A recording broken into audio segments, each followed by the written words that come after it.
I think I saw a spirit in the fire pit a few months ago. Today, me and my mom went to my mom's friend's cottage in a remote area to bury her pet bearded dragon that was stored in her freezer for like 3 months.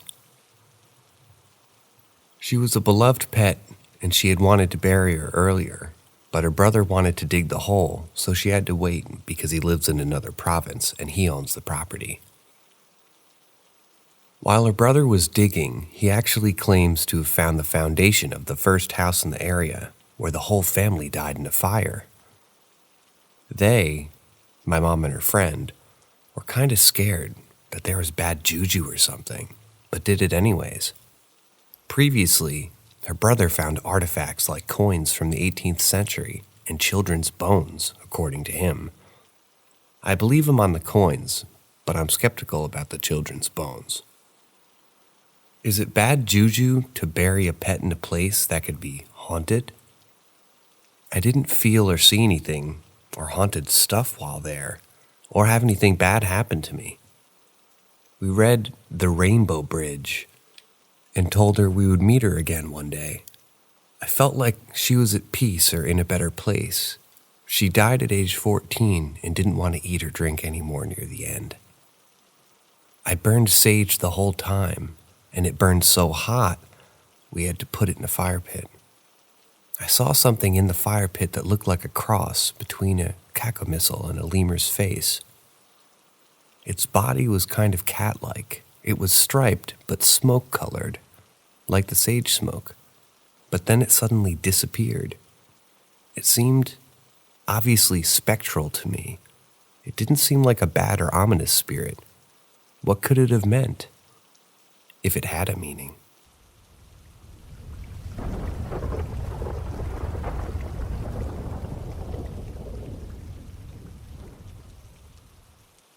Ghost attached to my boyfriend?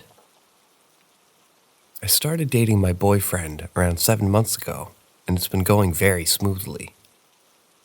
I love him so much, and I can't wait to see what happens next. When we first started hanging out, I would stay at his apartment overnight.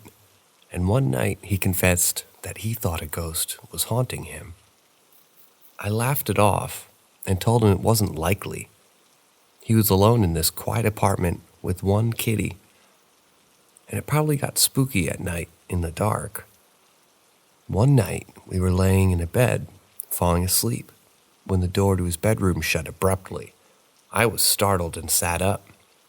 He just told me it was because of the suction from the AC turning on. I thought it was strange and got up to open the door so Kitty could walk in and out of the room freely. He meows and scratches otherwise. When I opened the door, my hand was still on the handle and I felt a tug like it was trying to shut again. I opened it all the way back up, laid back in bed, and had my eyes on the door for a few minutes before falling asleep. After that, once in a while, I would get a strange feeling like eyes lingering on me when I would get up in the middle of the night to pee. My boyfriend and I decided to move in together, and we just got our new place this past week. It's been so stressful. The first night we moved in, the door closed in on itself in our new master bedroom, which my boyfriend again said was just the AC. We both woke up with terrifying nightmares that night. And my boyfriend even cried. It's stressful moving in. But the weirdest thing happened a few nights ago. We were both in bed at night. I was watching TikToks, and he had fallen asleep next to me. He was tossing and turning and shaking a little. I rubbed his back, and he half woke from his nightmare to tell me, "Don't go in there." I said, "Go where?" I was consoling him when we heard something clatter out in the living room. I suspected it to be Kitty, so I got up to take a look. My boyfriend was too scared to come with me. His nightmare had shaken him up pretty badly. I found Kitty sleeping in his little cave, and nothing seemed like it had fallen. I went back into bed, and at this point, my boyfriend continued to tell me about his dream. He said he saw a ghost in his dream, and that I couldn't see it. So I tried to walk towards it, and then it disappeared. As he was telling me this story, We both saw Kitty's tail and furry back crawling at the corner of the floor by the bed, and we assume he walked into the bedroom to cuddle. We both start calling for him to jump up, but he doesn't. I look at my boyfriend and we feel this creeping feeling, and I tell him to turn his light on. I hang off the end of the bed to see if Kitty's hiding, but no, Kitty isn't there.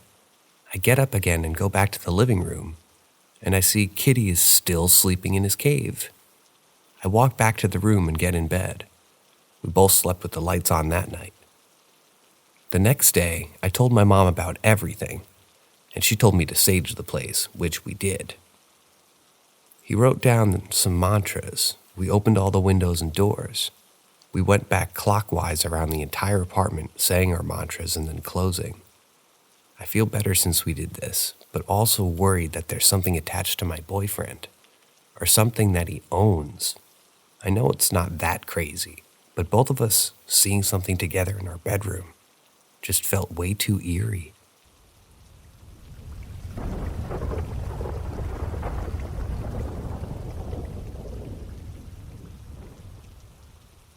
A few years ago, 2011 or 2013, I lived in an old house. It was built in 1908, I think. And strange things happened there almost daily. It started pretty simple. For example, I wanted to take a bath, so I started to take in water to the bathtub. Since it'll be several minutes for the tub to be full of water, I started doing something else. When I came back to check the water, the faucet was set to extremely hot, like boiling hot. I could swear that it wasn't me who set it this temperature. Almost every night there were strange noises in the house, like tapping and the sound of someone walking around. Since it's an old house, I knew the sounds were probably coming from old pipes and wooden floor. But it was still creepy as fuck. Actually, most things were explainable because of the age of the house. My TV, for example, regularly decided to turn off and on by itself. Bad wires, I guess. The only strange and somewhat paranormal thing that truly happened was the living room where I slept overnight. You know, that shivering feeling that someone's watching you? Every, and I mean every damn night, somewhere between 1 and 3 a.m., I had this feeling. I was even able to locate and track it. It came from a corner right beside the door to the living room. I looked in the corner and it felt like I knew there was someone or something standing there and watching me. Of course, there was nothing visibly.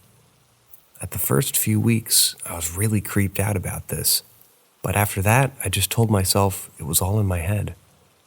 At this time, I had a particular coworker who became a really close friend of mine. Even though I moved kind of far away 5 years ago, I'm still in contact with him pretty often. At the time I lived in this house, the said coworker had problems at home, stressed with parents and stuff like that.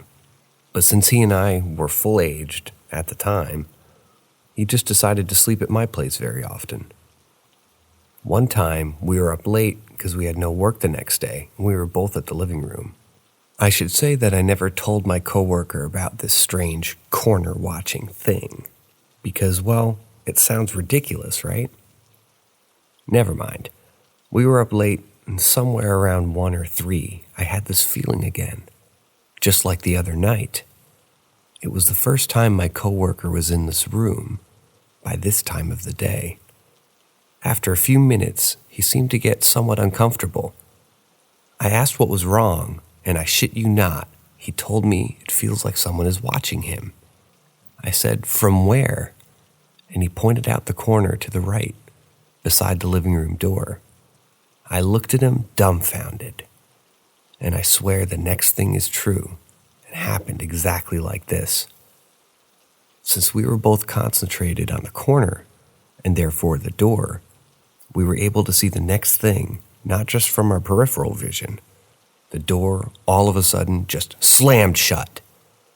Like when teenagers are really pissed off and slams his door shut. It was winter, so we had no windows open. Not in the entire damn house. The door was completely open, and it just shuts close from alone. Not just really slowly like it happens when wind blows. I'm talking about Paranormal Activity movie door closing. We were grown-ups, but we almost pissed ourselves. We decided it was best to leave this house and come back in the morning. This was by far the most scary thing I ever encountered. Not least because I still have no explanation for this shit.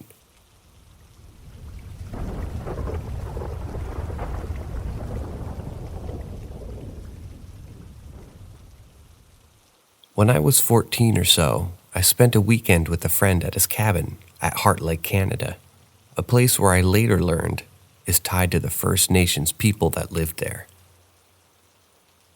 On the second night, we decided to stay in a small fishing shack a few hundred feet away from the actual lake house, which was little more than a shed with 2 bunk beds on opposite sides. I slept on the top bunk on one side, he on the bottom bunk on the other. I remember very vividly waking up because of the warmth. It was late autumn, and we'd been bundled up to keep from freezing. But now, at about 3 a.m., the cabin was very comfortable, and the light was casting shadows on the wall beside me. In my tired, half-awake state, I could see the shadows were reflections of animals outside. There were a few squirrels, a couple birds pecking at the ground, and mostly rabbits. About 2 or 3 bunny shadows were always reflected on the wall, just a foot from my gaze. Shadows casually nibbing at the ground and seeming extremely unconcerned in general. It was serene. To this day, I remember how peaceful it was, how unrushed I felt to rouse myself fully awake.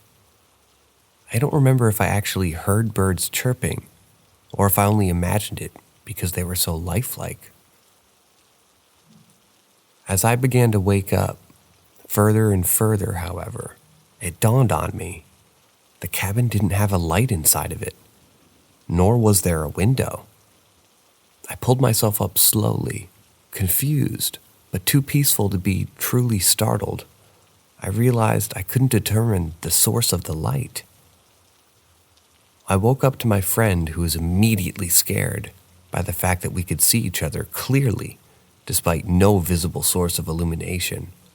And I called him to take a look at the still-moving shadows on the wall next to me. He did, screamed, and fled from the cabin immediately and started running back towards the lake house. I stayed behind to watch the figures a little while longer, partially because, like when I left, the zen-like feeling of tranquility would go as well. Eventually, I did follow him back up to the lake house, where his religious father gave us a furious lecture about making up stories.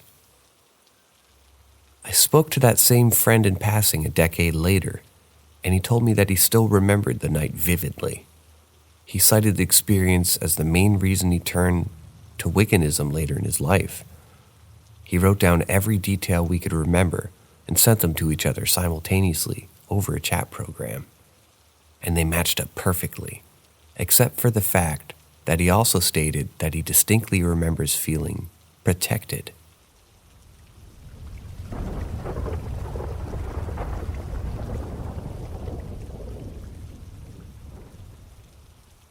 I've had a few things happen. First, when I was really young, about 7 or 8, my sister was around 12. Our bedrooms were in the basement of our house we lived in at the time. We would always be up past bedtime and would usually play around. The way our rooms were set up is that each of our rooms had a door to our main area of the basement. We also had a connecting door between our bedrooms. I went through the connecting door and asked my sister something. I can't remember what. And when she looked at me, she began screaming. So I began running because I figured it was a spider or something. Creepy dark basement and all. She screamed, "It's after you!" And I started running. and this caused me to freak out and keep running. My mom woke up and came downstairs. Apparently, there was a vibrant white orb chasing after me. I was too panicked to look behind me, but to this day, she states it chased me as I ran around for a few moments, and then it zipped into the vents in the house. Weird. It was dark, so the only thing I could ever reasonably say it was is ball lightning or something along those lines. Secondly, at one point, my father fell on hard times and had to move into my grandparents' house. Me, mom, dad, and sister. My grandparents had a sizable finished basement, so we had ourselves set up down there, with our beds as our makeshift home for a couple of months until we found a new place. One night, I woke up and looked to the stairs that led into the kitchen and saw a whitish, blurry figure sitting down on the steps. It stood up when it noticed me looking and turned and walked up the stairs quickly. I didn't tell anyone, but spent the night huddled under my sheets, freaking out. About 8 years later, I learned during a random holiday party that my grandpa, mother, and her 7 brothers and sisters had been seeing the same figure. Grandpa claimed it was a little girl that he saw, but everyone always said they once looked her way. She always got up and left. According to Grandpa, he has seen this girl his entire life, ever since he was a boy. This one is rarely mentioned, but no one is concerned because it had always been harmless. I'm not a believer in ghosts, despite these stories of things happening, but always found it interesting that my family apparently had this shared experience with that one. And finally, when I was younger, this is in the house from the first story, so probably age 8 or 9. I woke up one night and something weird had happened. I used to have those big plastic storage bins in my room, the Tupperware-looking ones. One filled with Legos and one filled with random toys. If you know how heavy Legos can be en masse, this might throw you. By this time, we had sealed where mine and my sister's rooms had a doorway between them. When I woke up in the middle of the night, both bins were stacked in front of my bedroom door. On top was an old toy tractor, and a bear I had, normally on a shelf, was sitting on the back of the tractor. There was no way I was able to hoist either of those bins up to place it on top of the other bin. This obviously freaked me the hell out. So I pulled the bins to the side, enough for me to get through the door, grabbed my pillow, and slept on the couch that night. The next day, my mom asked how the bins got that way. Still have no idea how they ended up stacked from the inside of my room, blocking the door.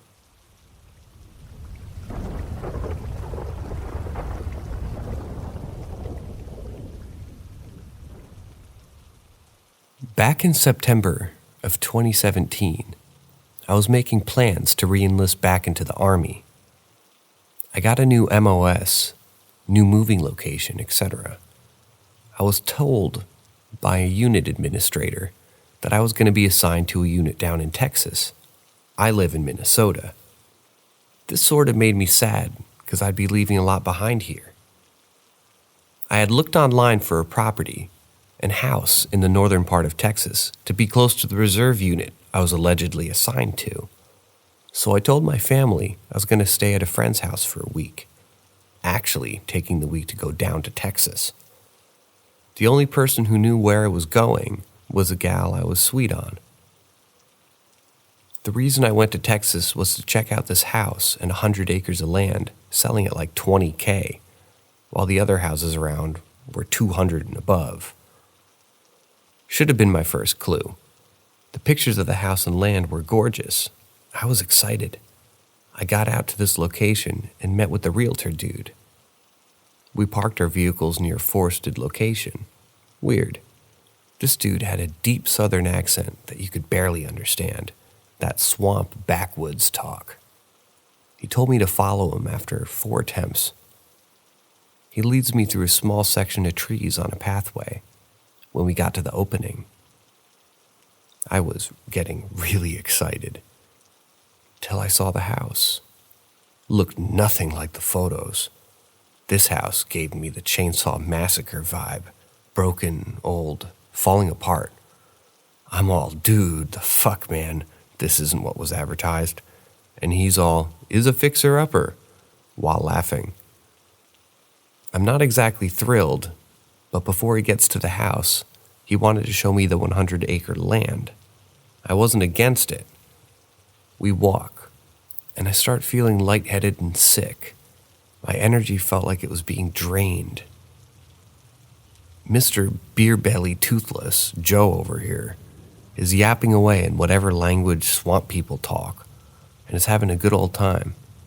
I'm over here dying. Then I see it. I see countless mounds on the land, most being 6-ish feet long by 2 or 3 feet wide. I'm stopped big old Joe and asked him what the mounds were. He told me, them just storage dirt. I'm like, right, storage dirt, perfectly aligned and measured. He smiles. You got him, buddy. Walking about 20 minutes, I'm damn near about to pass out. I trip, land on my hands. Right in front of my face, I see broken pottery and arrowheads. I got up so damn fast and knew exactly what I was in the middle of. A fucking Indian graveyard. I turned toward him and went off. These are graves. He shrugs it off like it's nothing. Come on, feller. We got a house to look at. Those words made me dread my life. We walk past an old 800s pole barn. See the chains there moving on their own. Shit is starting to get more weird. We get to the house, and you can feel an evil and dark presence. I mean, it was so obvious. You can get the feel of the weight of the evil. I flat out told him I wasn't going in there. Big old Joe was sweating heavily. He's turning pale. I'm all like, fuck this. And he's all, let's go. I mean, it was so bad the door opened on its own. I'm all freaking out. He's trying to joke, saying in an odd-sounding voice, come on, even they want to meet you. My mouth remains open. I'm frozen in my spot. Fatty McGee looking like he's under a spell. He walks into the house and he raises his hand with his finger telling me to come in. I'm like, fuck this. I start walking away, then slowly running. All I hear is, come back. While I'm running, I look back and see him in the doorway. Then the door slammed. Last I saw of him. I continue running through the trees to get to my car. I trip on what I thought was a rock. I land in front of a plaque saying, here lies Josie, beloved dog. I'm looking around, seeing more plaques and headstones. I start hearing dog snarls and barks. I found myself in a goddamn pet graveyard. I got up so damn fast, got to my car. At this point, I can't breathe. It's like something was holding on to me. I try starting my car, but all it did was choke. At this point, fear fully left me, and I was just pissed. I screamed, leave me the fuck alone. I don't know if that helped at all, but my car started. I put it into reverse, got the hell out of there. I was flying by that old house. All I saw peeking through the windows were black shadows and a white figure staring at me as I drive away. I notified law enforcement about big old Joe, but they thought I was bullshitting them. To this day, I don't know what happened to him, if he even made it out. But the listing for the house was taken down a week later. I also found out the unit admin messed up on my unit assignment. Found out my unit was in Minnesota. Rough week of hell.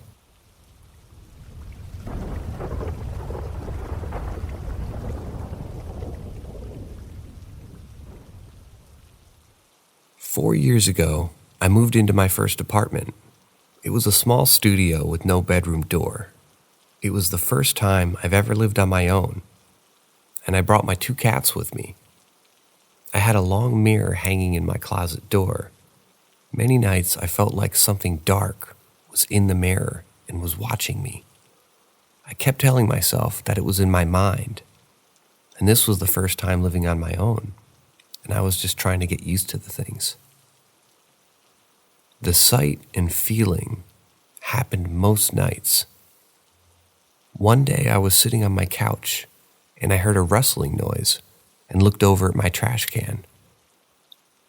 It was a swing lid, and I watched it swing to the right, then to the left, and then it stopped. I walked over to inspect. No vent air was hitting it. Both cats were in the bedroom, and there wasn't any trash inside. I thought it was strange, but pushed it out of my mind. A couple months later, a friend and her 3-year-old daughter came over, and we hung out on my patio. Her daughter kept going in and out of my apartment, shutting the sliding glass door behind each time.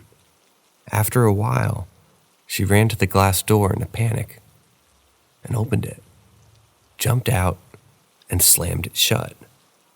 Then threw a rock at the glass door. We asked her what was wrong and what scared her. We asked her if the cats scared her or a spider. She simply yelled, "Ghost!" I was stunned. I hadn't told anyone what was going on before this. After a while, things started to happen more and more. My cats would fight on my bed or be doing something on my bed, and then would all of a sudden stop and look at the left corner of my bedroom simultaneously. It would always be the left corner. I always checked to see if it was a bug or dust or anything else, and it wasn't. They would be facing the opposite direction and then both turn and look at the corner. One day, I went into my bedroom to get a winter headband from my closet. I looked at my bed before walking into the closet and for some reason made a mental note that my bed was made and nothing but 2 pillows were on it. I'm normally a messy person. I walked into my closet knowing the headband was there because I saw it the day before. I couldn't find it and said, "Screw it. I'll just wear the hat I found." I turned and walked out of the closet, and draping off the side of the bed, right in front of the closet door, was my headband. As time went on, I became more and more freaked out, so I started sleeping with the bathroom light on. I woke up one night and felt 2 very light footprints at the end of my bed. I looked around and saw one cat fast asleep in the cat tree, in the corner, and the other fast asleep next to my pillow. Out of the corner of my eye, I see the corner of my comforter flip up. Then, all of a sudden, it felt like a large hand grabbed the right side of my face, and I felt like I was spinning and felt sick and kept trying to force my eyes open, but I couldn't. It had to have been for 15 seconds, but it felt longer. Finally, I was able to open up my eyes, and the spinning and ill feeling stopped. Shortly after, I felt 2 light footprints at the end of my bed again. Things would happen, and then nothing for a couple of months. One night, I woke up and saw my hairbrush and night cream slam into the ground. At first, I thought it was my older cat because she liked to knock things over and wake me up. I kept calling her name, and my younger cat would walk in from the living room to inspect what was going on. I kept calling my older cat's name and peered into the living room and saw her, and she wouldn't come into the room. She looked scared. To further explain why it wouldn't happen to be anything else, my bathroom countertop had a round curb that went upwards, so something couldn't easily slide off. I'd also closed the vent in my bathroom because it would blow hot air into my hair products. After some time, I rented a bigger apartment in that complex. I went to the first one to clean the bathroom and was there by myself. A figure walked past the door. After moving into my second apartment, the realization that I was being followed by the spirit came to light. It knocked on my door, and without realizing it, I let it in. Thus, more things have happened, and now living in a townhouse, it still appears every so often.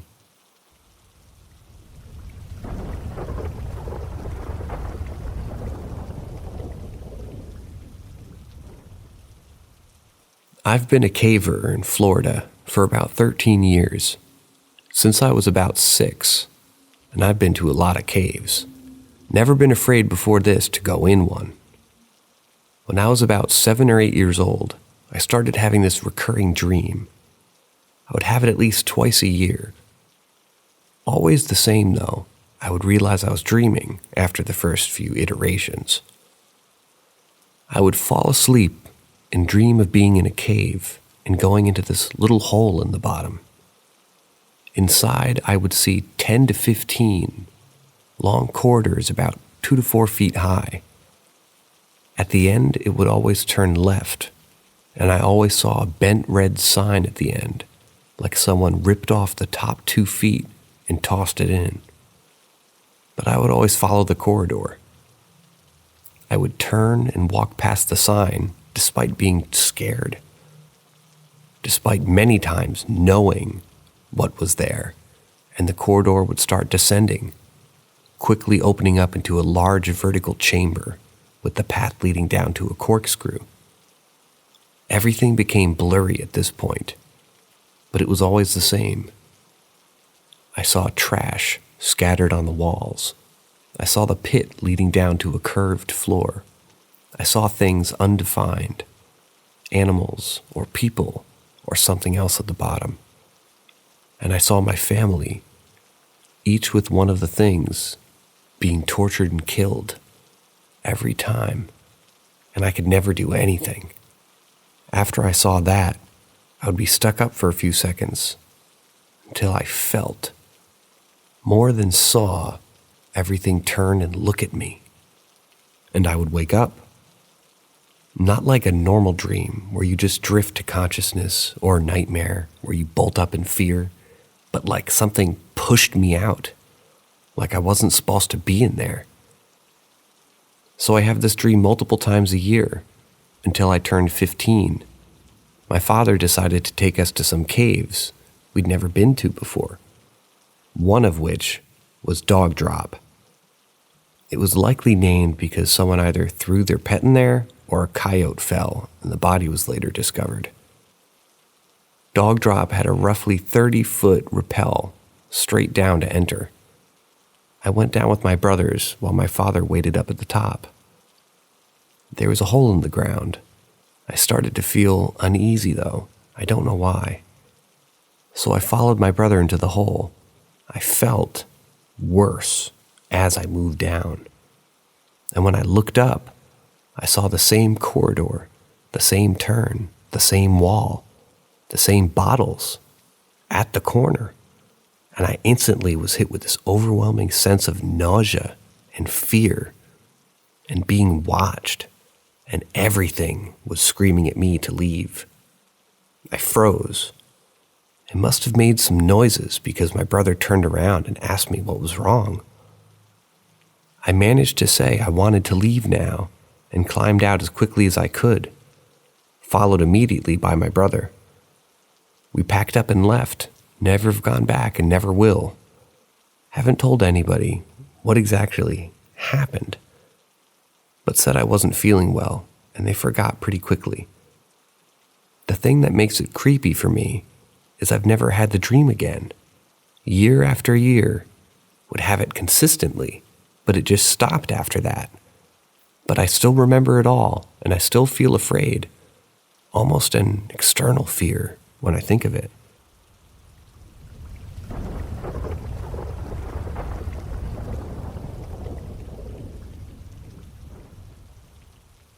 I once had a dream.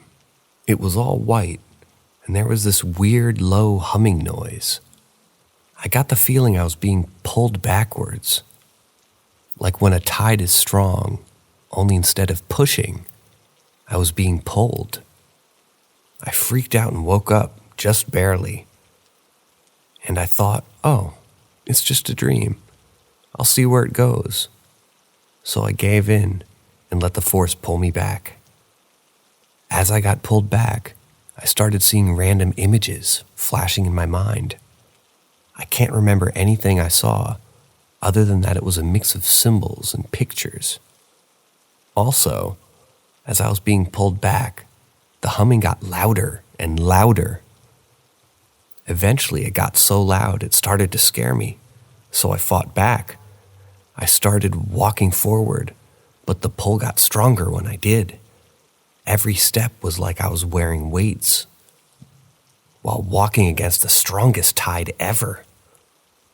Right when I reached the end, I heard a deep guttural roar that I knew was evil. I woke up in a gasp, and at the foot of my bed was the shadow of a person. I stared at it for a second, then flung my blanket off to turn on my light. When I flung my blanket off, the shadow was gone. I immediately wrote down the only two symbols I could remember seeing. I'd never seen them before this day. Then the next day, I did research into satanic symbols. One of them was the Leviathan cross. However, I couldn't find the other symbol, so I figured I just saw the brimstone symbol somewhere and put it in the dream. That is, until last year, 8 years later, through random luck, I saw the symbol online and instantly recognized it. It was the Nordic symbol for wealth, except flipped.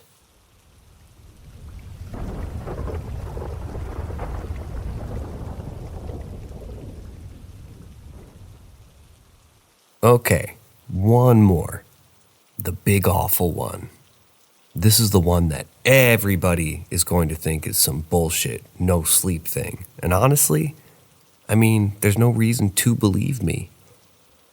I can go on all day about who I am and my life and all that. I'm a 35-year-old martial artist who lives in the woods now with her partner and their cat. I like making pies. I like playing Overwatch and Zelda, and I fucking hate running, but I'm still trying to get back into it. But there's nothing I can say that makes any of these stories sound like they're as true as they are.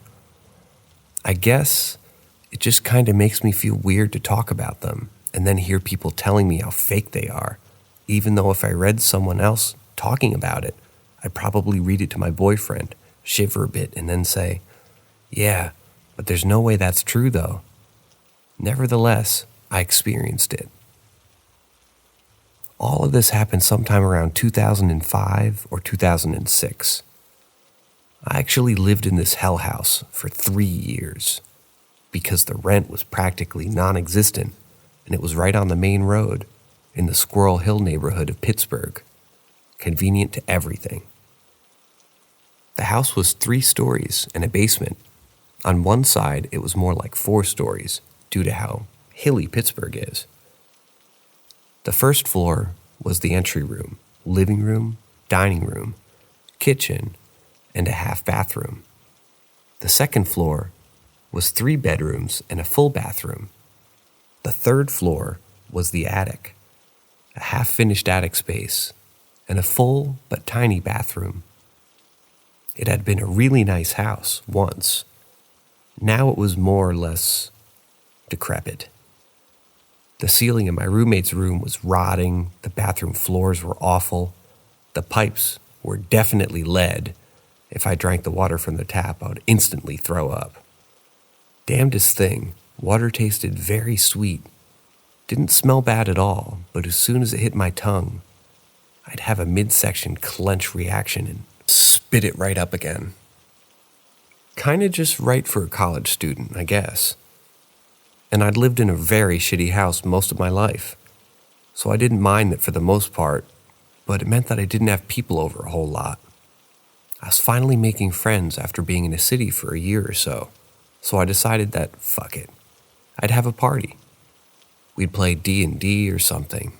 I'd make food, everyone could bring whatever they wanted, and anyone was welcome to crash for the night. Most of my friends had never been to the house, but it was really easy to give directions to. The friend who I talked about in the first comment, Nicole, was probably the 6th or 7th person to arrive. She wasn't from Pittsburgh. She'd come for school, and aside for her roommates, she didn't have many friends yet. I was hoping she'd make some new ones at the party, but I knew I had to take it very carefully because she was very shy. I opened the door with a big smile. She raised her foot to come inside, stopped, stepped back, said, "Thank you very much for inviting me to your party. I have to go home now," and turned and walked away. I knew she had some social anxiety, and I felt bad.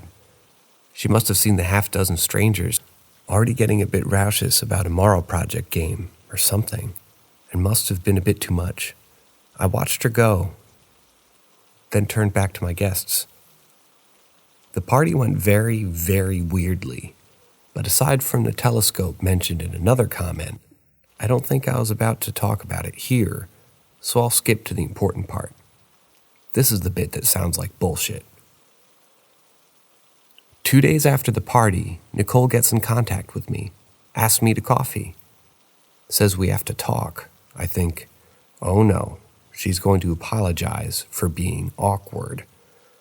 I have to make her know that I don't mind and that she shouldn't be embarrassed. So we spend the first few minutes of our hangout trying to sort that out. Me clumsily trying to tell her that she's always welcome, but should never ever feel pressured. And did she see someone over my shoulder? That she knew or something? She held up one hand. "I need to tell you about your basement," she said. She told me that the basement was 4 rooms connected to each other, with only one narrow window in the middle room. She told me that the drain didn't work. It didn't. A previously genuinely schizophrenic roommate had shoved a wine bottle down into it and then broke off the body, so the drain was sealed.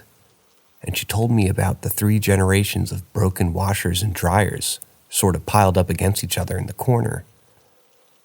She told me there's a stack of old Playboys just inside the door to the room full of bicycles. She told me who was on the front cover of the magazine, on top of the pile. She spoke for 3 or 4 solid minutes about what you'd see if you walked downstairs. Tug the light string and take a look around. She said, "Coom, I'm sorry, but I can never come to your house again. I've been dreaming about your basement since I was 6 years old, and in my dreams, something in it wants to kill me."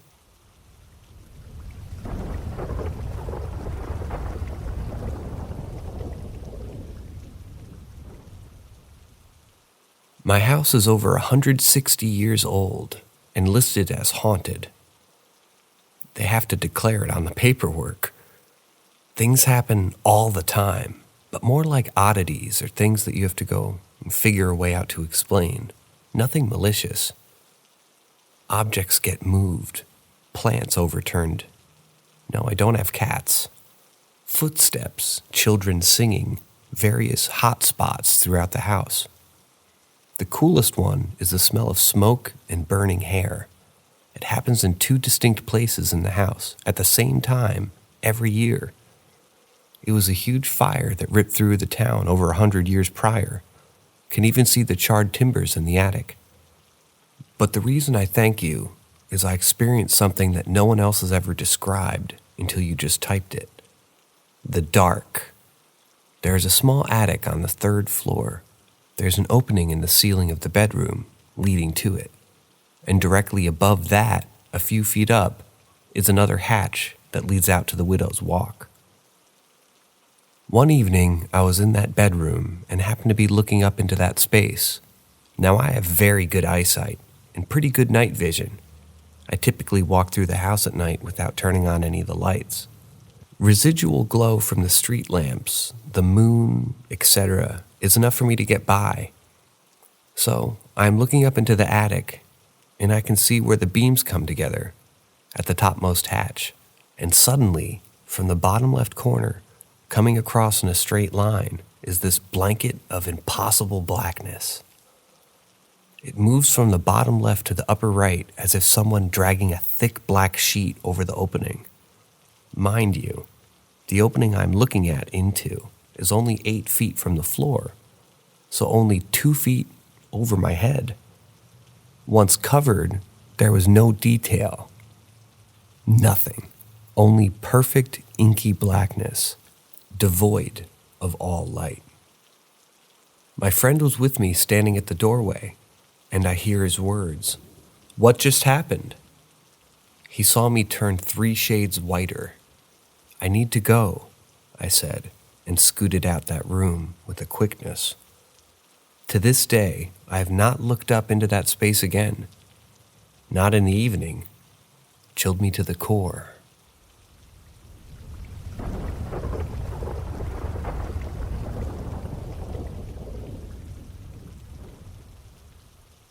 Late to the party, but why not, right? When I was in my very early 20s, around 2004 or 2005, I went out in some woods near my house.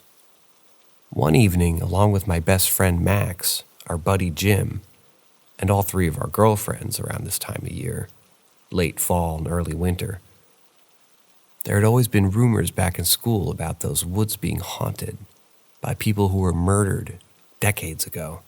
Back before, the town we lived in exploded in population, but none of us put any stock in it since it was right next to a family park and elementary school.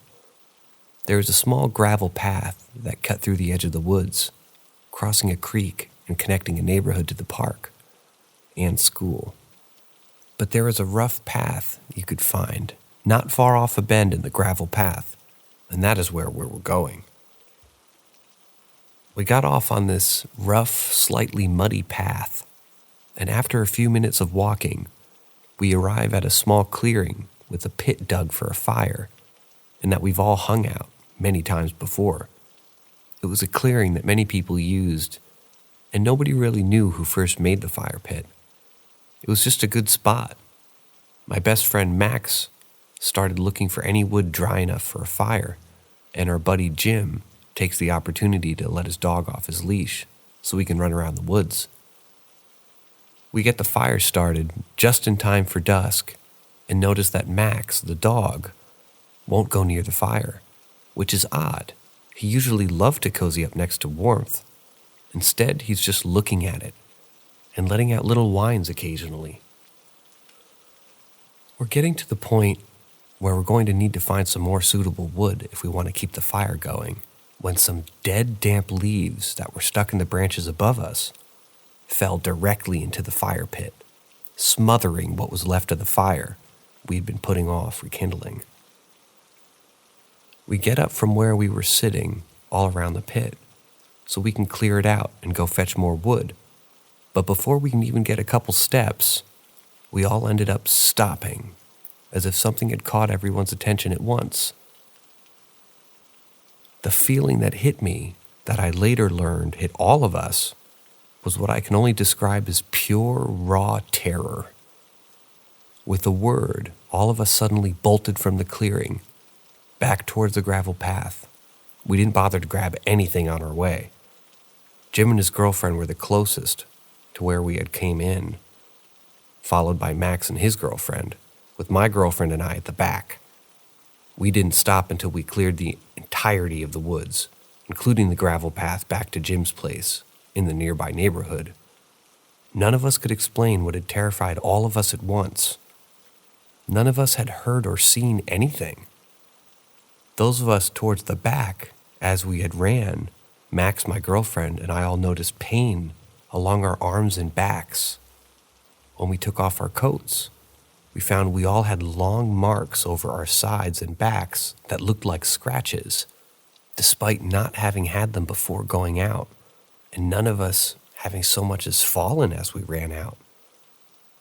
Other than the next morning, when we went back out to get the stuff we left behind, none of us have been back out there since. I've known several people since who've said that being near those woods for any length of time unnerves them, like there's something wrong about the place. I'm not one to argue after what happened with my friends and I.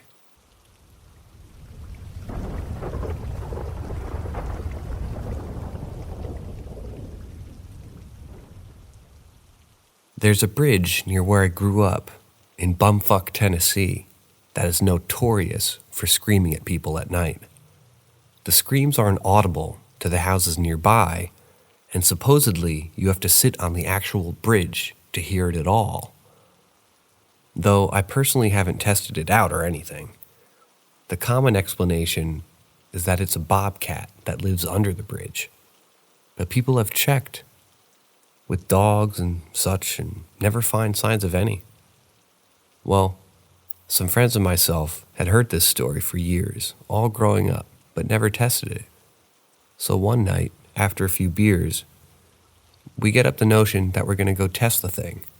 So 5 drunk guys pile into a beat-up car, and we drive down and park on the bridge. This is 1:30 a.m., and it's dead silent out. We sat there for a good 45 minutes, and nothing happened. We had the windows down, and had started debating whether or not it was all bullshit when the scream happened. We had the lights off, and there was a moon, so you could see pretty well, and there for sure wasn't anything outside the car, but it was fucking loud, and it sounded like a woman with particularly powerful lungs having her skin ripped off right outside the window, rear passenger side that I faced off the edge of the bridge. Now, I've heard bobcats in heat while hunting, and they do sound like scream, scream, scream, scream kind of thing. It's hard to describe, but they do it in little repeated bursts. This was a good 3 or 4 seconds. Extended scream at an incredible volume.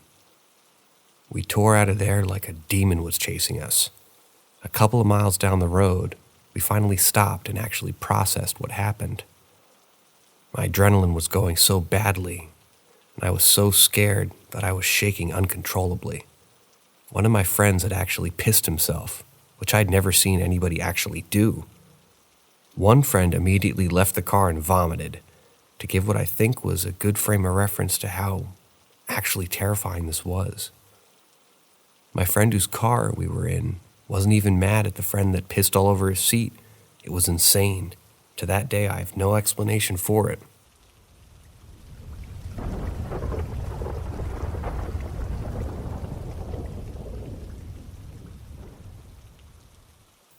I had just moved to Colorado and was talking to my long-distance boyfriend on the phone.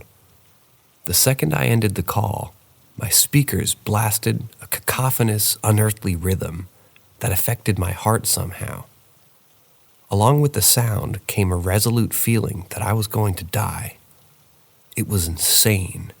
I was like I just knew I was going to die. Within a few seconds of the static beat ending, my phone rang again. It was my boyfriend. I know this is going to sound strange, but when I hung up, I felt as though I needed to pray for you. Are you okay? I told him about the static beat from my speaker that affected my heart's rhythm, that I was scared for my life, and I knew logically that I'd no reason to be. We prayed over the phone. I made sure my speakers were off. They had been before. I double-checked windows. The doors were locked with him on the line, and eventually, I ended the call. Same thing happened. The same strange, otherworldly noise came through my speakers. Once the call disconnected, it was this kind of static, but there's really no words to describe it. My heart started missing beats, then galloping, then missing again. I was having a hard time breathing. That's when I caught the reflection in the mirror across the hall. I could see myself sitting on my bed, and I could see the other side of the doorway in the hall. I saw this thing like hulking around the corner, trying to sneak into my room. I want to say its edges were made of smoke, but that's not right. It was like looking into a hole in reality. The edges were blurred, malformed, constantly changing like some element I've never seen. Anyway, it sensed that I could see it or something. It looked at me through the reflection in the mirror. They said it's impossible for a human being to imagine nothing. We have to imagine darkness or space or time or something. We don't know what nothing is, but holy shit, did I see nothing for the first time looking into this thing's eyes. Nothing has no descriptive words other than nothing. If I had to choose a color it looked like, I would say white or clear, but it's not right. Anyway, I don't think I was supposed to see this thing. It fled down the hallway with a blast of static releasing through my speakers. Afterward, my eyes immediately landed on this foreign writing decoration I'd bought that day. It was supposed to say live, love, laugh in a foreign language I can't read. I tore it off my wall and threw it out my window. Kind of a pain to unlock the window and move the screen in my rush. The feeling that I was going to die was immediately lifted. I got that crap out of my backyard the next day and tossed it.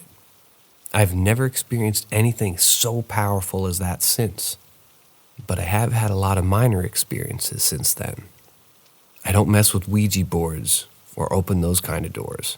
Those doors are meant to stay firmly shut.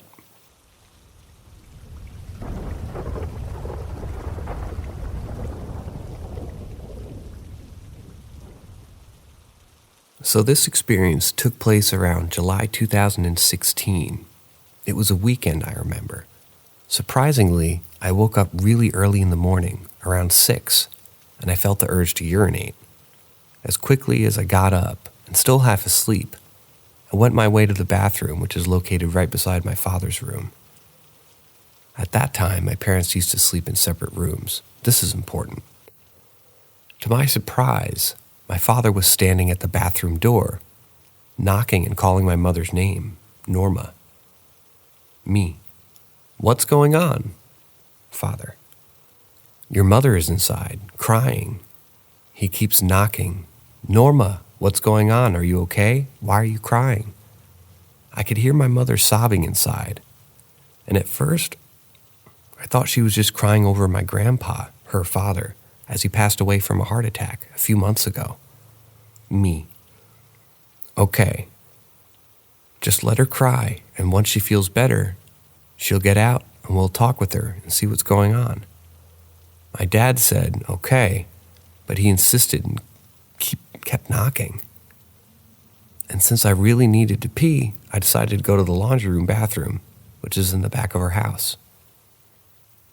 To get into the backyard, you have to walk through the hallway, and you will walk right beside the little top bathroom windows.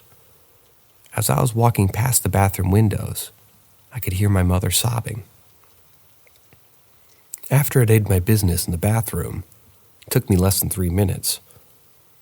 I was walking back to the house, and when I walked past the bathroom window, I couldn't hear my mother sobbing anymore. I thought that she was feeling better, and then we'd be able to talk to her and comfort her.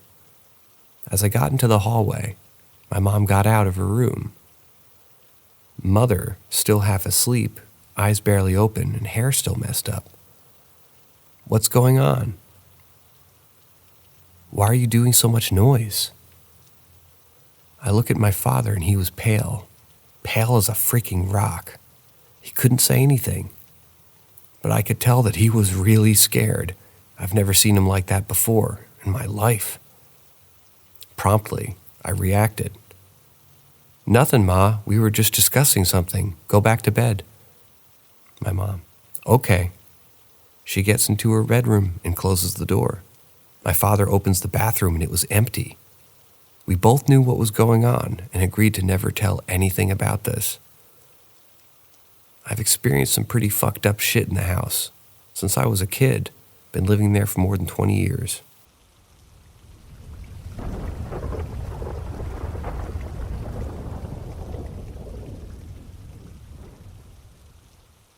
My roommate and I are convinced we have a third roommate now. We lived in another apartment that had really thin walls and floors, but our current place is nice. The only time I've heard our neighbors is when the kid above jumps up and down so his full weight slams down.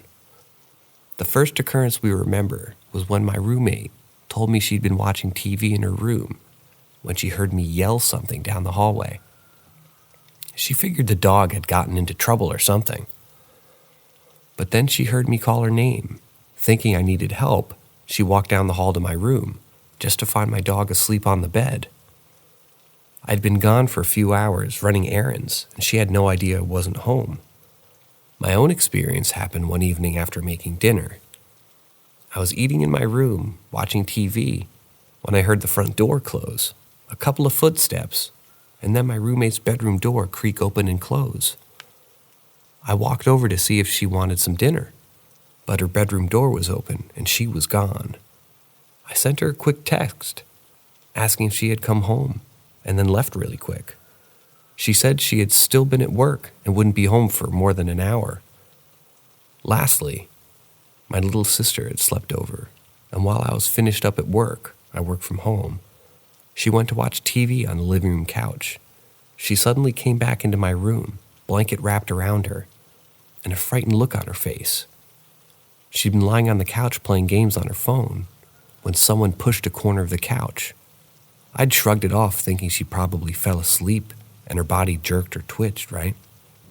But when I looked at the couch with her, you could see a mark on the carpet where the corner of it had been when she felt it. This was an old, heavy couch. It takes a lot to move it around. Unfortunately, our third roommate doesn't help pay rent.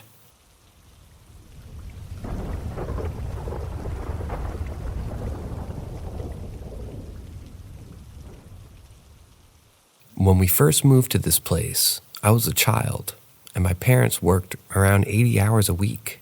I'm not joking. They would literally put in 80-hour work weeks. First-time business owners. So more often than not after school, I'd be left on my own devices, as my older sister would leave me and go with her friends. I, being the sociable person I was, would spend my time at the town library until it closed in the summers. I would spend the whole day there. Now, this small town didn't have too many academics in it, and to be honest, the library was as good as it could be with the little funding it received. So I spent a lot of time with the librarians and listening to their stories. One of the librarians was actually a historian, and she would tell me stories of the Native Americans and pioneers in the area. One story that particularly stuck with me was how the pioneers, who were out here making their fortune, would bury their money instead of going to a bank. This leads to my obsession with buried treasure being somewhere in my parents' property. Now, my parents also joke around that the previous owner, the bachelor who sold us the place, not the man who died while building it, had buried his fortune out in the property. I realize now that they weren't serious, but I was bored and young and imaginative. So one day, I draw myself a treasure map with details from the property, took a shovel, my favorite stuffed toy, and headed out on a search for treasure. Now, our property was fairly big, not as big as the other farms and homesteads in the area, but large enough for a child to get lost on. So I decided that the point I would always come back would be the big, old tree in the woods. From there, I could always find my way home. I'd never climbed that tree before because it was very wide, with poor foot and hand holes. It was also one of the tallest trees on the property. So I spend a few hours climbing some short trees and digging holes. Eventually, I get bored and decide to take a nap under the tree with my stuffed toy. When I wake up, it is now well into the evening and the sky is starting to darken. In my sleepy state, I panic. Where's home? Where's home? I'm going to die and starve. I'll get eaten by coyotes. Climb the tree for a better view, I thought. So I put down my toy and try to climb, grabbing the knots and burls I could. I get high enough I can see the top of my house over the tree line. I felt the need to climb a little higher. I look up and I see a hole in the tree. I'm too scared to climb any higher as I reach as far as I can into the hole. I grab something. I lose my grip on the tree. I fall. I wake up in my house with the fear of heights, my stuffed toy, and a clay spinning top in my pocket that I got from the tree. Okay, now that I've typed out this story, it seems that it's only spooky to me because I was lost at the time and alone. I have ones that are actually paranormal-ish, but now that I'm slightly more reasonable and adult, I realize some of these things may have been pranks or younger me with an overactive imagination.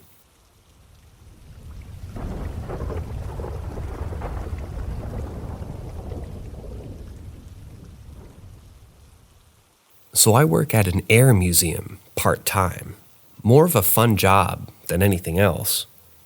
The museum itself has a lot of historical artifacts, aircraft that have seen action, uniforms from deceased, and personal artifacts that were near and dear to the people's hearts. The museum itself had been used as an event center. We've had funerals and celebrations of life. This is pretty common with pilots, as there's been a sort of curse at the airfield, where famous pilots tend to not live long. We refer to it as the Klingensmith curse, as a famous female pilot who died in a racing crash and was horribly mistreated by her male associates.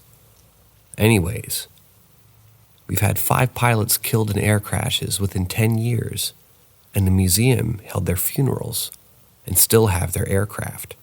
So there's a lot of negative energy around the museum, but it's still a happy place. My boss often reports that she hears voices when she's the only one there. There are a few lights that inexplicably turn on. Things seem to move around the museum as though ground crews or pilots are still working on the planes. And we always see shadow figures darting next to the planes and exhibits. One night, I was helping to clean up after an event, which meant cleaning the back bathrooms. So I grab my equipment and go to the other side of the hangar to clean. The only people in the building at the time were my event coordinator and an older male employee. As I was cleaning, though, I heard someone call my name, loud and clear. "J-Mock, can you come here?" So I put down my supplies and walk out of the bathroom to report to absolutely no one. It's a big hangar and was cleared out completely, so I should have seen the person who called my name. The voice sounded like an older male, mid-60s. So, thinking this was my male employee playing a trick on me, I go over and ask what's up and what he needed. He straight up tells me he did not call my name, and the event coordinator agreed, as they were outside helping the band leave the parking lot. I immediately looked over into the bathrooms I just came from, and I see a shadow run into the bathroom, and the lights on that side of the hangar completely shut off for a solid 10 seconds. I will swear to this day that that museum is haunted.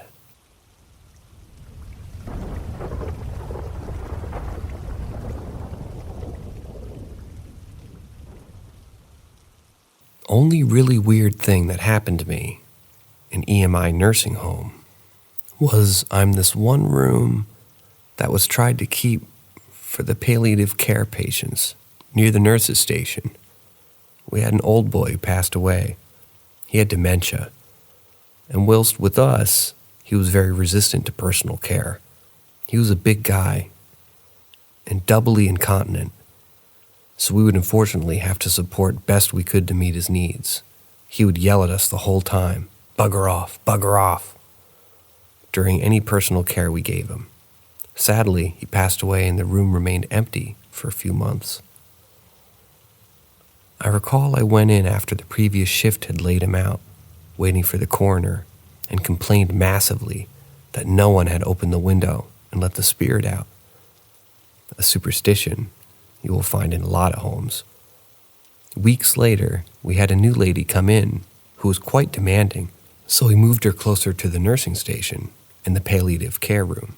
because she was like a ninja with a frame and would zip off and hit other residents. We put her in the old boy's room, who she never knew about. And with it being a good 5 months since Ken had left and losing others in between, no one really mentioned him anymore. In her new room, she became instantly hostile, shouting, "Get him out! Get out! Get out!" This isn't unusual for advanced dementia, for people to have visual hallucinations. But we did ask her who she wanted to get out. She said, "That big man sitting in the corner. He keeps telling me to bugger off. You bugger off out of my room." And she continued to have an argument with the guy who wasn't there, who kept telling her to bugger off. It took us all back a bit, but kept reassuring her that no one was there. After a week, she would not settle, and we had to move her to a different room, where she was then fine.